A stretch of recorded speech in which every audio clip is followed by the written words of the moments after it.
Are you not charging enough? Are you having trouble charging more? Right? You think your clients are not able to pay more? You don't think you can close strategy? I hear this all the time. Hey, I can't sell strategy. My clients don't do this. My prospects don't do this. This doesn't happen in my industry. I just can't break through to bigger clients. I can't break through to that industry. No one will pay that much for this. I need to provide more.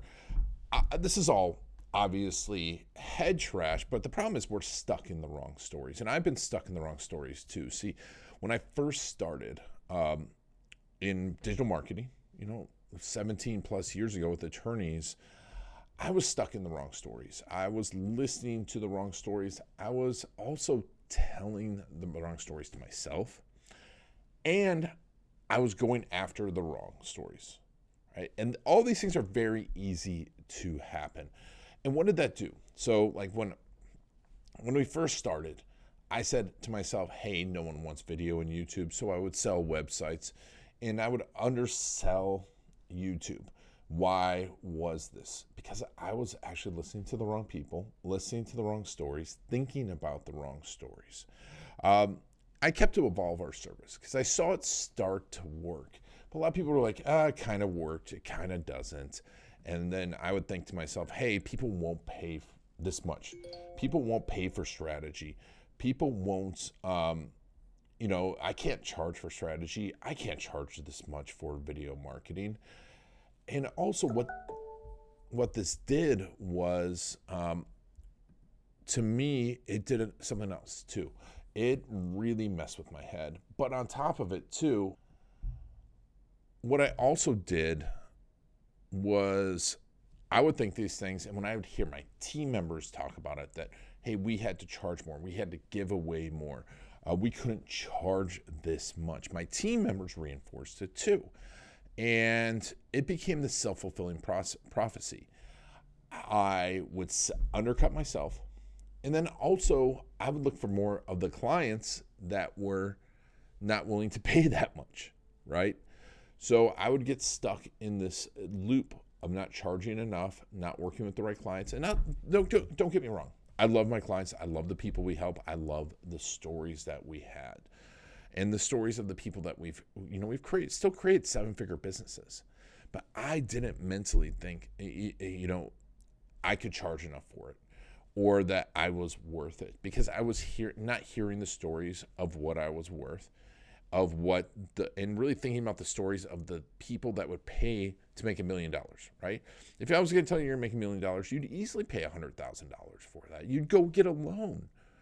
But I wasn't thinking that way because I was stuck talking to the wrong people, collecting the wrong stories, telling the wrong stories. So when I really realized that we needed to rebrand as Video Case Story, when we needed to focus on Video Case Story because it's this most powerful thing, what happened was I was around a lot of people who told me, hey, you charge a few $100, $500, whatever, because they wanted the service. They didn't want to pay that much, right? And I got stuck thinking that was what it was worth. And then in my mind, I allowed that to happen. And I was marketing to more of those people, selling to more of those people, looking at the wrong markets, looking at the wrong problems I was solving. And so I wasn't able to really charge what we needed to. And eventually we found the right companies that now we have people that pay $10,000, $15,000, $20,000, even more for the Video Case Stories. Why? Because it's the right market. We're solving the right problems. We're presenting it the right way. We're showing that they get the results, right?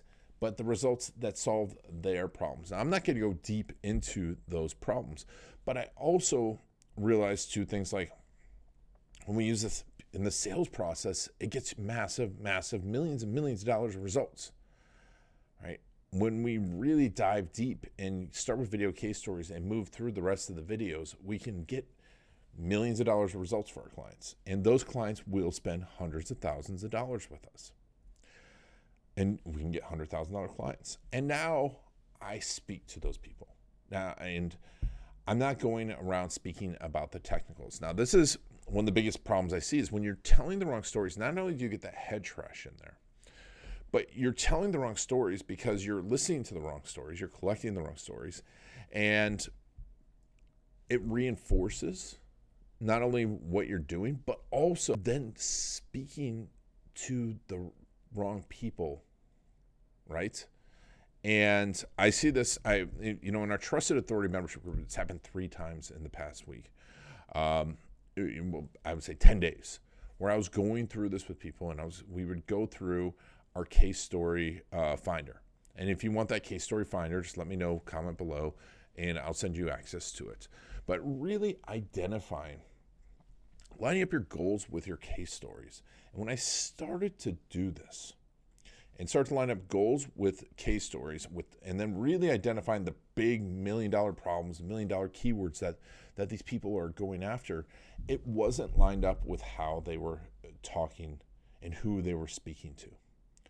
One was a consulting agency, right? One's a giant coaching and consulting company, awesome company, but they were stuck in the story that people would only pay X amount for their coaching and consulting. While I know that in their market, there's literally people paying 10 times as much, because we served some of those clients as well.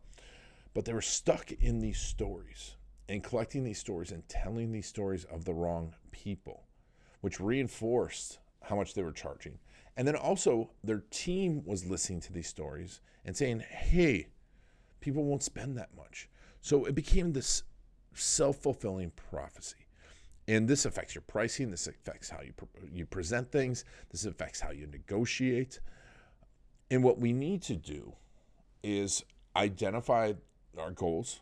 That's what we do in the case story selector process and case story finder process, and all throughout the case story process. And those big problems that we solve, and lining up with the people that we want to serve, the people that are willing to pay for those big problems, because they will. You have to find them.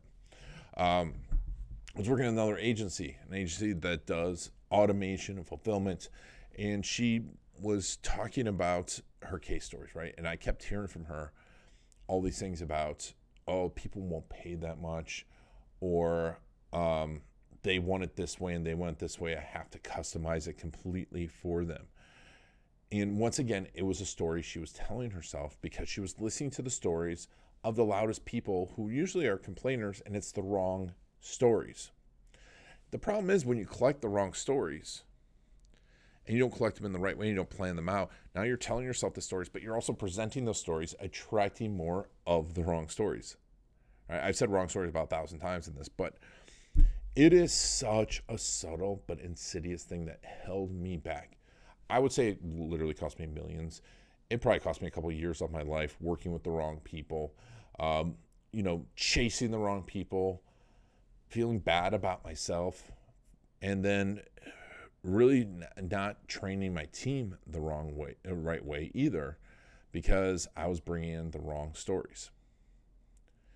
And it really stunted our growth and affected our culture. And I see this again and again. Another company that supports attorneys, I was just speaking to them, and this guy's amazing. He does this amazing work, right? But once again, he actually had lined up some of the right clients, these 7-figure clients, but he was telling himself the wrong stories, about what they wanted, because he wasn't diving deep enough, how they decided, right? And so when we tell the wrong stories of what they want and how they decide, now we speak to them the wrong way, right? And that really moves you into that order taker position, which prevents you from charging more. When you're an order taker, it prevents you from charging more. So when you identify, and this happened to me when I start to identify really who I want to serve, bigger name people that would be not bigger name, but bigger clients. I do have bigger name clients, but clients that really value what I do, right? Get how we work and can get big results and are willing to pay for those results and willing to take the time to get those results. When I start to identify those, it transformed everything. And I've become a trusted authority to a lot of people. I've attracted a lot of amazing people into my network, and they trust me. And I realized when I start to look at those commonalities, it wasn't an industry necessarily. And that's why I still serve multiple industries. My niche wasn't the industry. My niche wasn't even a specific service, even though video case stories are our service. It's YouTube and video case stories. Those are our main mechanisms. But really what we're doing is building trusted authority. So when people come in, they come pre-sold, but to a specific type of person, right? These people are experts in what they do. They know they're experts. They have a track record. But they have a trouble really putting themselves out there and speaking to the right stories because they want to help everyone. That's what I want to do too, is help everyone. And we can't help everyone, right? But we have to find those stories, the right stories. So I want you to challenge if you are going after the right person. If you are stuck in pricing, if you're going after the right problem, if you're collecting the right story, listening to the right stories, thinking about the right stories. Now, if you don't have that story in your atmosphere, if you don't have that story circling around you, then you need to start thinking about who that big story is and imagine it. I've actually developed a 7-figure case story finder. And what does this mean? You have that 7-figure case story, and it's maybe you haven't served them yet. But if you've been in business 2, 3, 4 years and you help people genuinely answer $100,000 questions, if you help people really get big results, even if it's a small person, they get big results and solve a problem, you can serve someone bigger. You just have to imagine who they are and what their problems are and how those problems line up. And that's what we do in that whole case story finder process, is really lining this up. But I really want you to challenge yourself, because if you think that you can't charge more, if you think that people don't value you, if you think you can't charge for strategy, if you don't think that any of the mechanisms I talk about, my industry won't do, most likely you're listening to the wrong stories, collecting the wrong stories, and telling yourself the wrong stories. All right, so let's start telling ourselves the right stories. Let's start enjoying our business more, serving the right people. And think about it. If you want to, comment below if you want the case story finder document, and also comment below. Let me know what's a story, a big problem that you've solved that you can probably sell more of for a bigger price. I'm Ian Garlic, and thanks for making me a part of your story.